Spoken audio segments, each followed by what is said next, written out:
Қайырлы таң, қазақ елі, қалдарыңыз қалай? Айтсақ аузымыз жаман болып жатыр, көрсек көзіміз жаман болып жатыр. Елдің ішіндегі жемқорлар мен алаяқты, сатқындықты айтып шырылдап жүрген қазақ жанашырлары, қоғам белсендінің барлығын бүлікшілер, тыныш жүріңдер деп қаралайтын мына белгілі тұлғалар, әншілер, имамдар, блогерлер, бүлікшілер олар сыртта жүрген деп мінбердегі отырған және сол мінбердегі отырғанның қатын-қалашы мен туған туыстары кешегі Қайрат пен Реалдың ойынында осы танымалды тұлғалардың халықтың алдындағы жүрген қазақты банкомат ретінде көретіндерің, түк көрмеген қазақ екендерің, сатқын қазақ екендерің дәлелді болды. Себебі Нұрлан Испанов ағамыз бенен Сәкен Майғазиев ағамыздың үйде не көрсе түзде соны жасайтын балалары қазақтың қолы жетпей тұрған Қайрат пен Реалдың ойынның билеттерін алдын ала жаппай сатып алып халыққа бірнеше есе бағаменен сатқан. Сәкен Майғазиев пен Нұрланға сұрағым: сендер үйде балаларыңды қазақ халқының қалтасын тонау үшін үгіт насихат жасайсыңдар ма? Мәдениет қайда? Мәдениет қайраткерлері ар қайда? Намыс қайда? Қазаққа деген махаббат қайда? Көрепастың бәрін осы атақты тұлғалардан көрдік қой осы күнде. Сендер сатқынсыңдар. Бір күндік халықтың жаны күйіп, тәні күйіп, жанын шүпірекке түйіп, тақымын қысып, Қайрат үшін шырылдап отқан қаракөз қазағымның қалтасын тонағыларың келді. Тонадыңдар. Сендер қазақтың жаусыңдар. Барлық әнші, күйші, блогер, ақша істегіштер, қылт еткен қызықтан, жылт еткен жылтырағаннан ақша істейсіңдер. Қазақтың қалтасын банкомат қылғасыңдар. Жеркеніштісіңдер. Қазақтың жүрегінде құдайы бар. Міне 25-ші жылы қазақтың жүрегіндегі құдай сендердей сатқындарды біртіндеп бет-перделеріңді шешіп жатыр.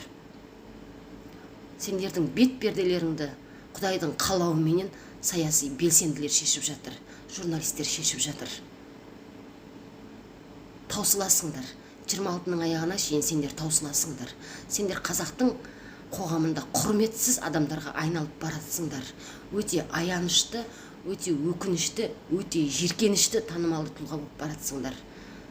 Какой-то бір күндік қазақтың керемет бір бас бірігетін, рух сыйлайтын сәтінде билеттен ақша табуды көздеген қасиетсіздер.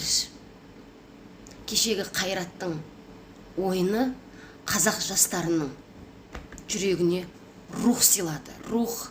Мен қазақ жастарының көзіндегі отты көрдім. Халықтың бірлігін көрдім. Халық баласына деген махаббатын көрдім. Ал сендер сол кезде ақшаны көрдіңдер. Қасиетсіздер. Қазақ жастарының бойындағы рухты Қайрат ойынында көрсетті. Сондықтан құрметті қазақ елі, мына танымалды тұлғаларға қазақ халқы тек қана банкоматтық үшін керек. Үкіметтің басындағы отырған құзғындарға штрафпенен салығын төлейсің. Сол керек оларға тек қана. Сенің қалтаңнан әр министр әртүрлі штрафты шығарып, қатын-қалашын бағып отыр.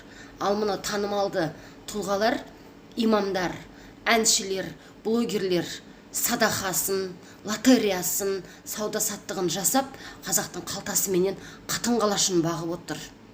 Қасиетті, кем танымалды тұлғалар.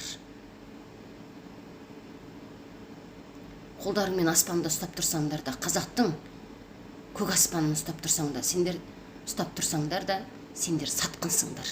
Қазақтың қалтасына үңілген өңшең сатқындар. Сәкен мен Нұрлан ағамызға қатты жаным ашып тұр. Осындай балаларыңызды түк көрмеген қылып ақша үшін жанталасады екен деп ойлаған жоқпын. Мен сіздерді мәдениетті, рухты, халықты ойлайтын бала, отбасы бағып отыр деп ойлағанмын. Бірақ сіздердің тәрбиелеген балаларыңыз қазақтың тарихи сәтінде қазақтың жүрегіндегі рухына емес, қалтасындағы ақшасына үңілді. Өте аяныштысыздар.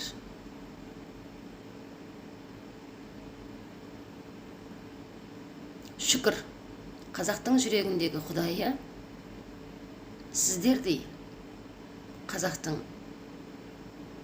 200-ді ұлдары мен қыздарының бетпердесін шешеді. Күшпірлікте қазақ елі. Көп нәрсені көріп жатырмыз. Бұған да шүкір дейік. Алланың қалауыменен, халықтың талабыменен қазақ халқының қоғамында алтын ғасыр жақындап келеді. Бірігіңдер қазақ елі. Жүректеріңдегі рухты, қазақтың қазаққа деген махаббатын кешегі ойында көрдім. Сондықтан менің үмітім лаулап жанып жатыр. Өте үлкен үмітім бар және сенімім бар. Күш бірлікте бірігіңіздер. Алға Қазақстан партиясына тіркеліңіздер. Партияға тіркеле отырып, бұл құзғындарды біртіндеп қоғам алдынан шеттетеміз, құрметті қазақ елі.